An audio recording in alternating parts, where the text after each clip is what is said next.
Great question. This actually goes both ways, and it can be really tricky. A lot of concussion rehab programs don't properly take vision into account. And a lot of people doing neuro-optometry may not understand how to integrate with that team either. And it really comes from both sides.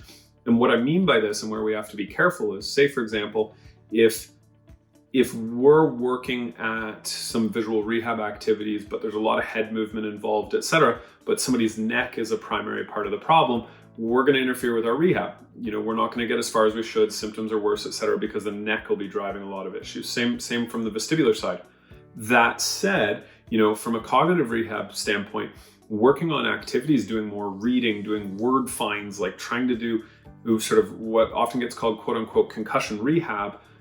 If there's visual problems and vision's needed to do those activities, which most of it is, then you also have a big issue.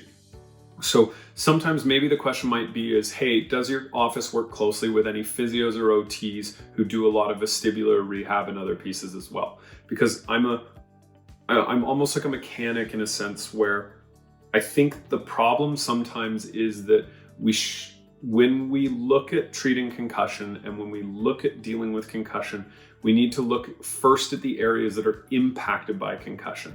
So, off the top of my head, the primary stuff, cervical, vestibular, and visual, so when you work with people, it's really important that they understand the areas that they're treating that have been impacted by the concussion rather than just kind of like we just broadly treat concussion. I think that's a mistake that's often made. So yeah, ask an office if they have people that they work closely with. Usually your other professionals will too. And like anything else, always be slightly wary of the person who kind of thinks that they have and know and can tackle everything.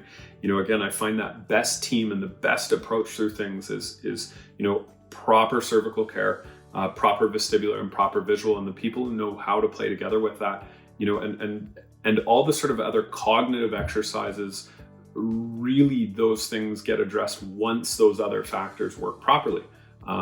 Because again, working on things around memory and attention is pointless if the vestibular system or the visual system is continuously spiking and causing issues.